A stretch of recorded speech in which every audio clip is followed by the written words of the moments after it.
Hey, it's State of State. We got your Nittany Line update. It's a football discussion with Tom and Justin, so kick back and press play.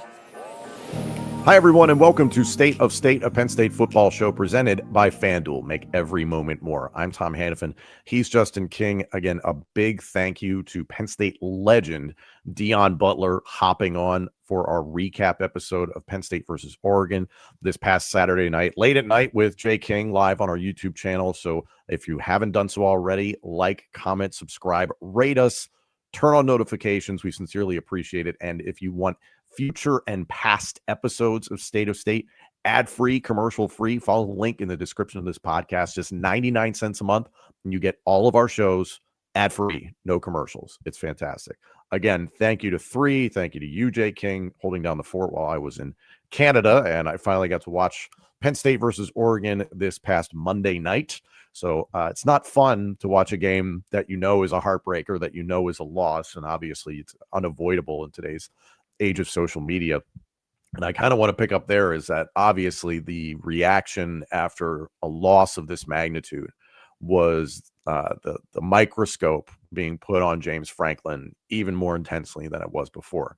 So I wanted to take this time here on State of State to assess James Franklin as a whole. And he tried this past Monday in his press conference, Justin, to shine light on the positives. And I can appreciate that.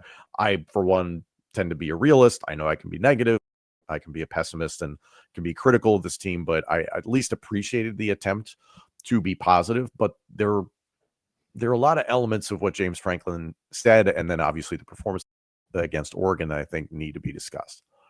One of which, he attempted to shine light on everything he has accomplished and they have accomplished as a group at Penn State in his 12 years there. Look at where this program was when he took it over, the success they had in 2016, the highs, and of course the lows. And people are going to point towards 4-21 against top 10 opponents during his time at Penn State.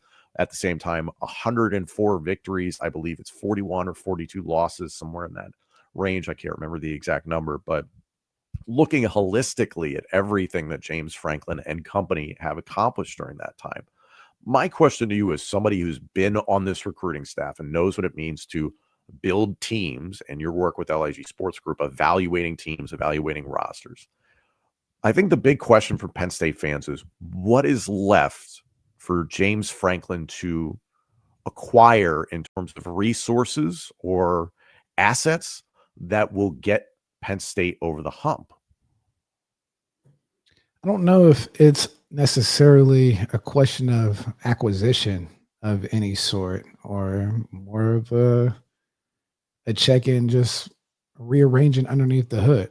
I mean, whether it's a philosophical approach or re-examining how you may look at things, I think the hardest thing in sports to do is have a lot of success or be very successful, but not necessarily get over the hump of elite or big game winning a national championship per se. Because to have a successful program, to win 11 games, to do all those different type of things, you have to have a system in place that works. So I think when he's even going back and speaking on the successes that they've had as a program, I think there's a little bit of, trying to secure himself and like, look, we're taking the right steps in building a program. Because I don't put too much weight on the records, because just based on where Penn State is and who they've played, when you break down all top coaches' records against some of the dominating teams over the past years, like his losses against the Michigan teams or like the losses against the national championships within those advanced analytics that go against that. If anybody's ever been in a football building, you understand that the ball bounces different ways at the end of the game. So many different things, right? But we can't be remiss or lose the fact that the record is not where it is.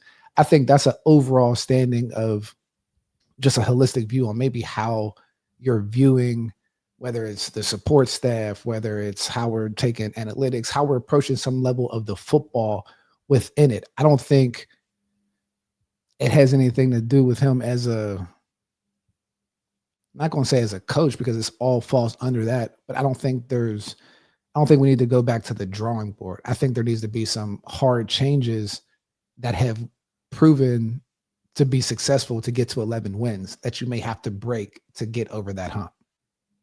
What do you Does think that those make are? sense?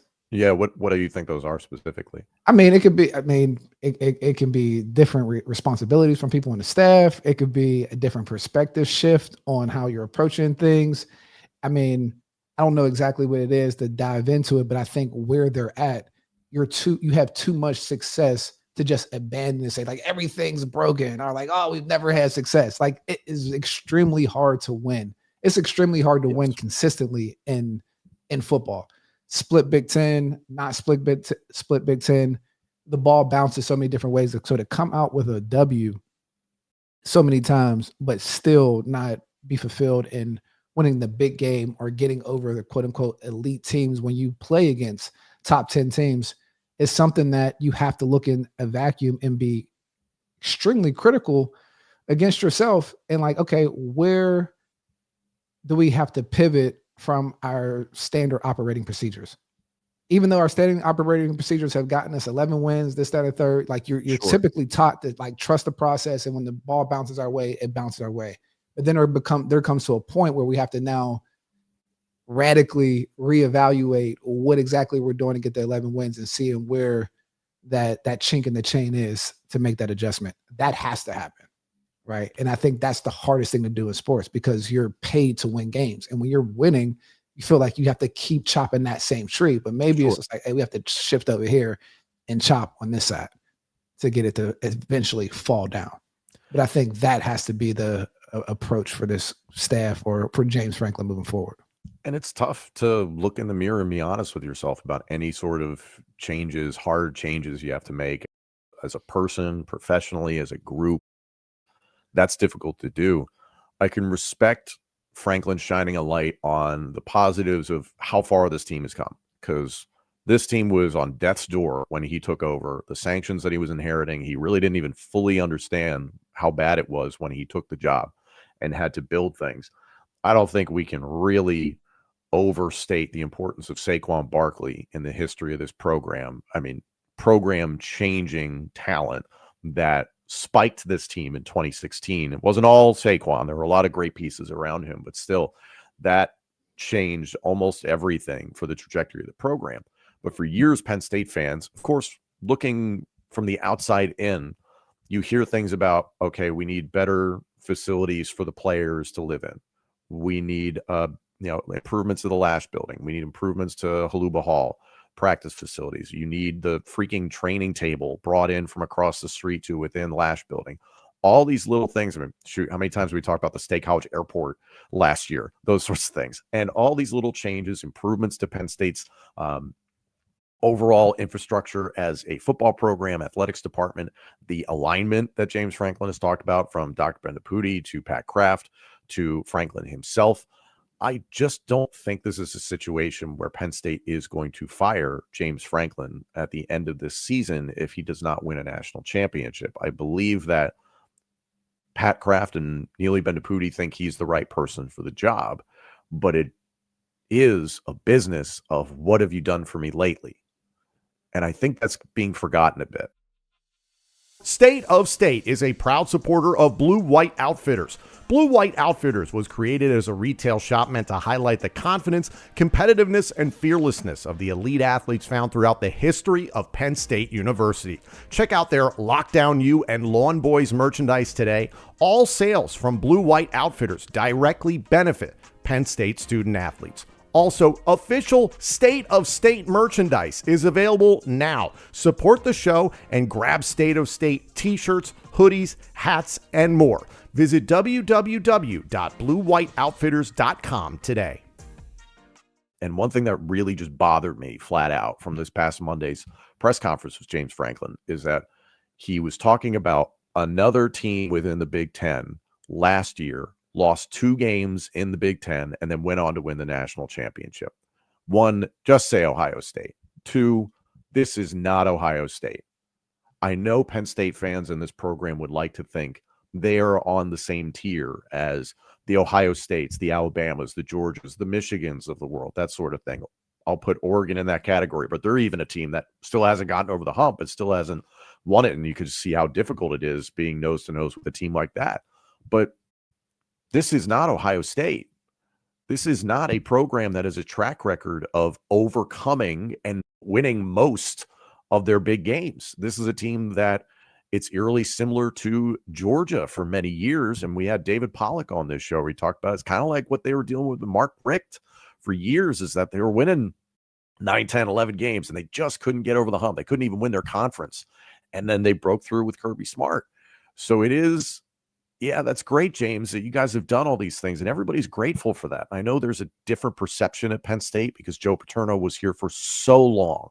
So there is a feeling at Penn State of you get a head coach and you stick with them. It's not like most programs where you change horses every couple of years, that sort of thing. But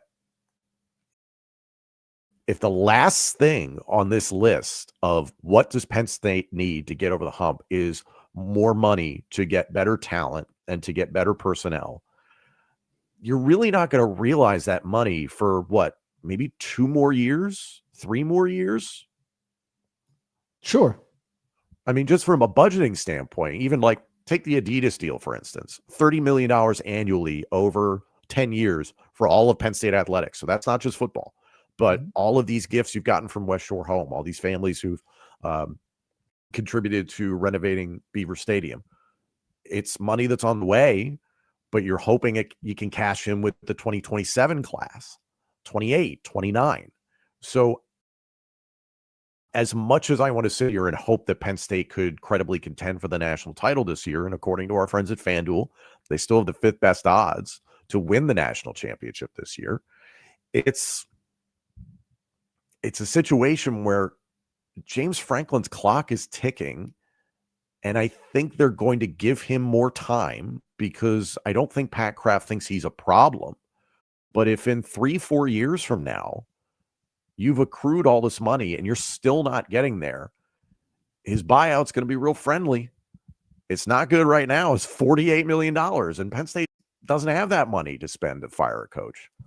So I don't know. I think I'm expressing more the frustration of the fans as one myself, but also someone who's covering the team. Like, realistically, from a business standpoint, at what point in your budgeting are you looking at the results and saying, hey, this isn't good enough? Well, I think it's hard to make a change when the change isn't clear, because everything that you're saying, like, I guess, fair point, from the standpoint of, or from the perspective of, what have you done for me lately? I mean, if I'm going to take, devil's advocate, or if I'm going to jump on the staff side, I would say, like, I went to Final Four last year. I won 11 games. And that's a lot of teams would kill for that. And Penn State but I guess playoff this year. Again, that's why I said it's the hardest thing to do in sports, is to get over that hump when you're very successful, to whether being a champion or whatever that true identity of the school is. So I don't stack it on as a negative for him, for James saying, like, hey, we need more assets. Hey, we need more money. Hey, we need alignment. Because these are the things that Penn State operated without and still had success with prior, right? Coming from the sanctions and all those things. So we look at the delta of what he brought to Penn State.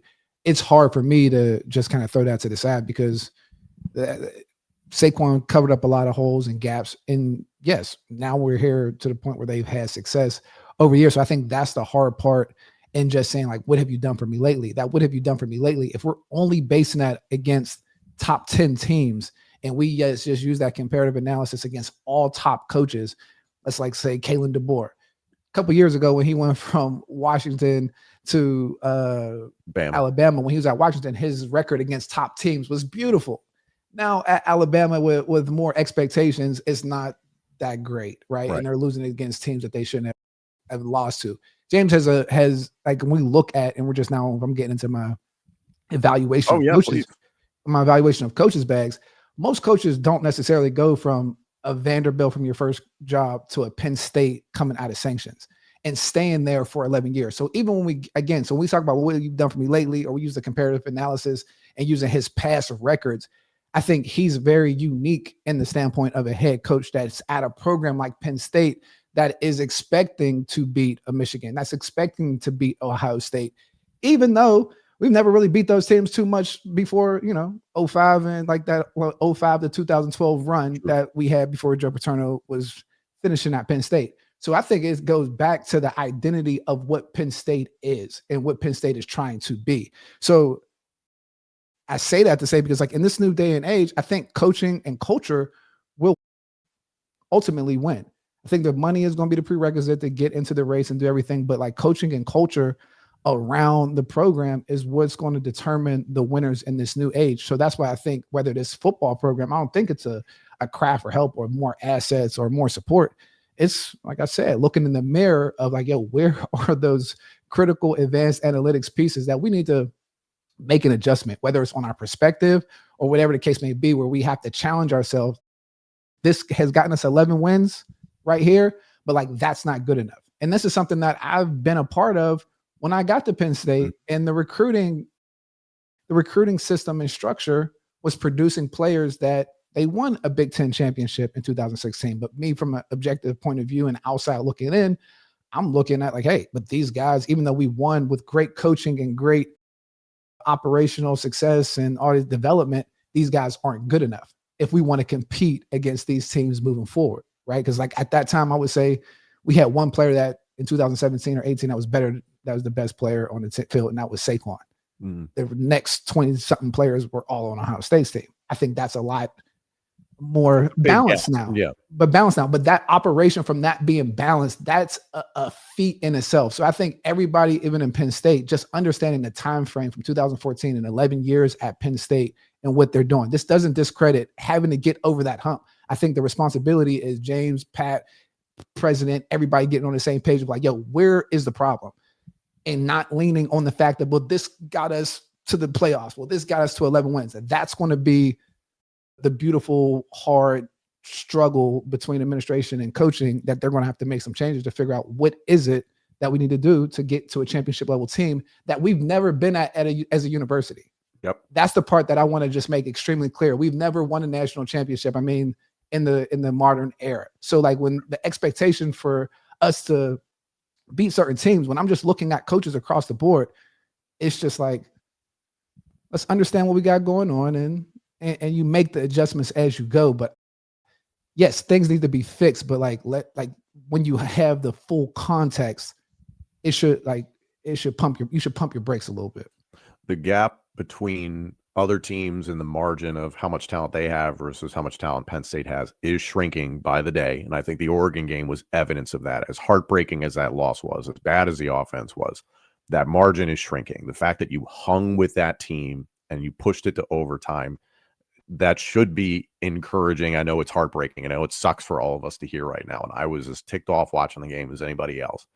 I also think there's an element within college football now.